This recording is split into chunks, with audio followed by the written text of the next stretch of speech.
ज्योति अपनी सच्चाई प्रकट होने दे।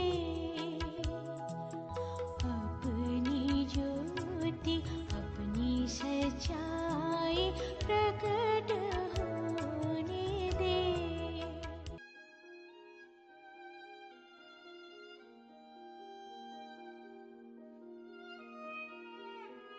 परमेश्वर के रहस्य बाटिए भाई भक्त सिंह के द्वारा।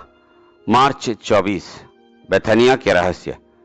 धन्य है वह जो प्रभु के नाम से आता है। मरकुस सुसमाचार 11 अध्याय का 9 पद।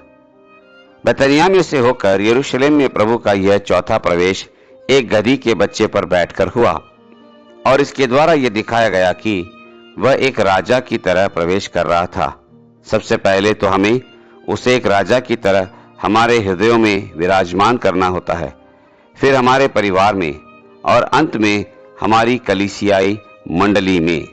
उसके बाद ही हम साहस और अधिकार के साथ सुसमाचार का प्रचार कर सकते हैं, क्योंकि हमारे भीतर स्वर्गीय राजा सिंहासन पर विराजमान है।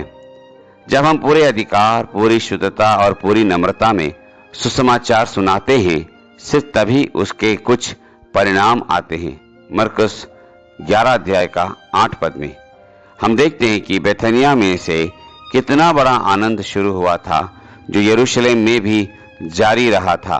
हालांकि बेथनिया एक छोटा सा गांव था, फिर भी उस जगह में से आनंद आया था। इन दिनों में प्रभु सिर्फ उसके बचाए हुए थोड़े से लोगों में से ही उसके उद्देश्यों को पूरा करेगा। हालांकि हम संख्या में कम हैं, लेकिन अगर हम नम्र व दीन और आज्ञाकारी होंगे तो परमेश्वर हमारे द्वारा बड़े काम कर सकता है। हमें कोई सवाल बिना एक भीतरी आज्ञाकारिता होनी चाहिए। वह आपसे जो भी करने के लिए कहे उसे करें। हम ये पाते हैं कि गधी के बच्चे के पास खड़े कुछ लोगों ने जब शिष्यों से पूछा कि तुम क्या कर रहे हो, गधी के बच्चे को क्यों खोलते हो, मरकुस सुसमाचार 11 अध्याय का 5 पद, तो उन्होंने कहा कि यीशु को उसकी जरूरत थी, तब उन्होंने उसे ले जाने दिया।